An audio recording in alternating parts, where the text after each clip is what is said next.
For the first time in over 100 days, the Las Vegas Stadium Authority Board met virtually this time around to discuss the progress of Allegiant Stadium. Hey there, everyone. I'm your host, Cassie Soto, joined by Allegiant Stadium insider for the Las Vegas Review-Journal, Mick Akers. Mick, we obviously have a lot to talk about because it's been since January, since the last time we heard this group come together. And I really want to start with, and maybe the thing that stood out to me the most was the room tax revenue figures that were thrown out by Applied Analysis.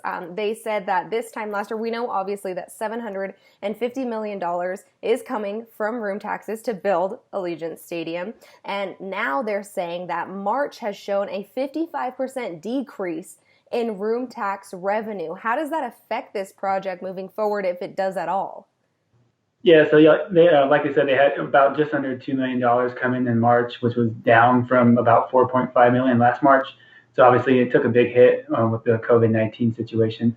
And they mentioned that, April and May are going to look even worse, maybe, near zero levels. Obviously, all the strip casinos are all down for, occupancy, but there are some outlying hotels that people are staying at. So it won't be at zero, but it's going to be pretty, minimal there. But, luckily they planned ahead during the SB1. Then County Commissioner Sisolak, now the governor, he pushed for it to have 2 years of a reserve fund instead of usually like projects like this will have a 1 year, just contingency fund. He pushed for two, which looks like a smart move here. At the moment, it sits at 18 months worth of room tax right now, so it's about $66 million. So that's what, if they didn't have a single dime come in, which, they're looking at maybe near that for the next 2 months, that for 18 months, they wouldn't have to, be worried about it. They'd meet the bond payments on that. And they mentioned for the fiscal year 2020, which ends on June 30th, they already have enough money to fulfill the room tax revenue for, that fiscal year. So obviously they already met the quota for this fiscal year, and they don't look, they're looking kind of into the future, but fiscal year 2021 is going to start out a little bit lower, obviously, but with that reserve fund, they're not really worried about that.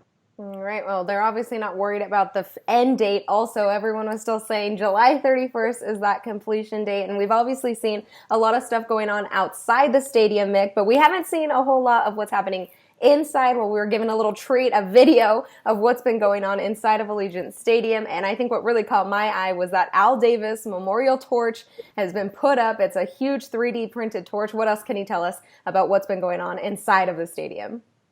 Yeah, so that was the thing that stood out. It's been the long talked about thing there. It's 85 feet tall. It spans a couple of mezzanines of the stadium. Like as you mentioned, it's going to be the largest 3D printed object in the world when it's done. So that thing's coming together here. It has some scaffolding around it still. But obviously around the stadium, they had some of the lighting up, some of the seats. About 60% of the seats are installed. They said they should finish that sometime around July 8th or so. And they got some speakers up hanging, from the roof now that it's all complete. They said some of those are as large as the automobile. So, going to pump some good sound over there at the stadium. And all 5 of the interior video boards are now completely installed, even the large one that's going to be on the west facing side over there. So obviously, or south facing side, sorry. So obviously, they've been, into work. We haven't seen it for, several months now, obviously with the coronavirus stuff, so we couldn't get inside. But, that the first video that we've seen, obviously they've done a lot inside as much as they've done outside. Right. Well, another topic talked about, Mick, in this Stadium Authority Board meeting was that the Raiders did approve UNLV to now play their September 12th game against Arizona State inside of Allegiant Stadium. It was originally slated for Sam Boyd Stadium, the old home of the Rebels. Now it will be played, in fact, in Allegiant Stadium, but it kind of came with a condition, did it not? Yeah, so they said, hey, we would let you play this game inside Allegiant Stadium if you would move your October 24th game against Colorado State to October 23rd, which is a Friday. And that happens to be the only week where the Raiders and the UNLV football team have a home game the same weekend.